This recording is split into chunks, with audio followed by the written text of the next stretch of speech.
അടി കൊണ്ട പ്രശ്നമില്ലാത്ത ആൾക്കാർക്കൊക്കെ മുന്നോട്ട് വരാം, അല്ലാത്തവരൊക്കെ കുറച്ച് പുറകോട്ട് മാറി നിൽക്കണം. അപ്പൊ തുടങ്ങാല്ലേ? പിന്നെ പരാതി നൽകാതിരുന്നതല്ലേ? അവര് വേദന തിന്നുകൊണ്ടിരിക്കുമ്പോ ഇയാളെ ആഘോഷിച്ച് ഒടുവിലിപ്പോ പരാതി കൊടുപ്പിച്ചപ്പോ സമാധാനായോ? ചെറുക്കനെ മൂപ്പിക്കാൻ വേണ്ടിയുള്ള വിസിലടി. വയസ്സുകളൊക്കെ തോനായില്ലേ?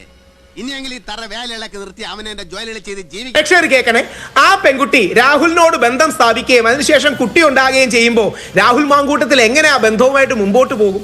ഒന്ന് ആലോചിച്ച് നോക്കുക. ഇരുന്നില്ല സാർ, ഒരു കുഞ്ഞു വേണമെന്നായിരുന്നു, കുടുംബം വേണമെന്നായിരുന്നു. പക്ഷേ ഓൾറെഡി കല്യാണം കഴിച്ചൊരു സ്ത്രീയെ എങ്ങനെ കല്യാണം കഴിക്കും? നിനക്കിതിന് മാസക്കൂലിയ ദിവസക്കൂലിയ?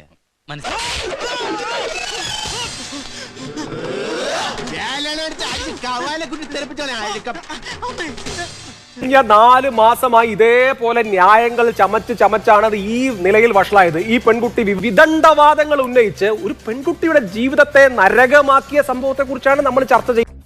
അതൊന്നും എനിക്കറിയാൻ മേല. ഇങ്ങനെ എന്തെങ്കിലുമൊക്കെ പറയുമ്പോഴേ എന്റെ മനസ്സിനൊരു സന്തോഷം ഉണ്ടാവുള്ളൂ. ഞാൻ എന്റെ സന്തോഷം നോക്കിയാ പോരെ? പുതിയ സ്റ്റോറി ലൈൻ. ഓക്കെ, ഒറ്റ കാര്യം അല്ല, ഇതാണ് ഫാക്ട്. അഭിലാഷ് അറിഞ്ഞൂടെ? ഇനി ഒരു കാര്യം കൂടെ, അഭിലാഷ് അന്യന്റെ ഭാര്യയെ മോഹിച്ചിട്ടുണ്ടെന്ന് അച്ഛൻ മനസ്സിലാക്കുന്നു.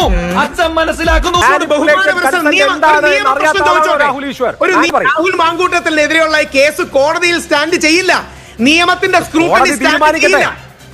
നീയാണല്ലോ കോടതി. ഓടാമയില് അടുത്താണ് കുഞ്ഞിനെ വേണം എന്ന് പറയുന്നത്. എത്ര സ്ത്രീകൾക്ക് ഇതുപോലുള്ള മെസ്സേജുകൾ അയച്ചിട്ടുണ്ട്. ഞാൻ പറയുന്നു, എല്ലാ സ്ത്രീകളും മുന്നോട്ട് വരികയാണെങ്കിൽ ഇത് ഇന്റർനാഷണൽ ലെവൽ ന്യൂസ് ആവും. അമേരിക്കയിൽ പോലും ഇത് വാർത്തയാവും. ഞാൻ പറയാണ്, അത്രയധികം